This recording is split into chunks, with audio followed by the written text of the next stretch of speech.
High বন্ধুরা, তোমরা সবাই কেমন আছো? আশা করি সবাই খুব ভালো আছো। তো তোমাদের তো বলেইছিলাম যে আমাদের এখানে কালী পুজো হচ্ছে, তো সব ভিডিও আনবো। তো ড্রেসটা পরে নিয়েছি পুজোর জন্যই, নেওয়া কালী পুজোর জন্য। তো এইখানে আমি, মা, দিদি আর দিদির মেয়ে মনা সবাই মিলে রেডি সেডি হয়ে মানে মেলায় যাবো বলে রেডি হয়ে চলে যাচ্ছিলাম। আর এখানে মনা তো মানে কি বলবো, ও তো খুব লাফাচ্ছিল যে কখন যাবে যাবে যাবে দিয়ে। যাই হোক, চলো তোমাদের ঠাকুরটা দেখিয়ে নিই, কত সুন্দর হয়েছে। মানে আমার তো খুব খুব ভালো লেগেছে ঠাকুরটা, এত সুন্দর, তোমরা দেখো।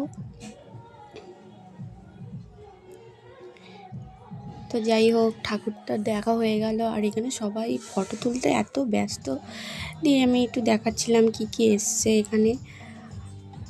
এখানে নাগরদোলনা এসছে, এটা তো আমি আগের ভিডিওতে বলে দিয়েছিলাম যে কি কি এসছে।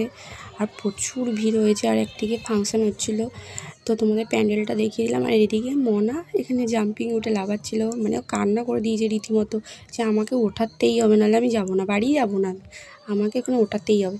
যে ওকে ওঠানো হলো। আর এদিকে আমাদের এখানে ফাংশান হচ্ছিলো, দিয়ে এখানে মনা বললো ও কিনবে, কিনে টিনে ও বাড়ি চলে আসবে, ওর বেশি জ্বালা নেই, ও যেখানে যাবে ওকে কোনো একটা গিফট কিনে দেওয়া হোক, ও চলে আসবে।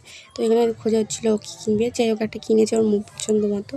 আর এখানে প্রচুর লোক এসছে, মানে মেলাটা খুবই ভালো হয়েছে, মানে কি বলবো। আর এখানে আমি সবাইকে দেখাচ্ছিলাম, আমার বান্ধবীরা সব, আমি এখানে ভিডিও করে দেখাচ্ছিলাম, নিজেকেও দেখাচ্ছিলাম যে দেখো আমাকে সবাই কেমন লাগছে আমায়।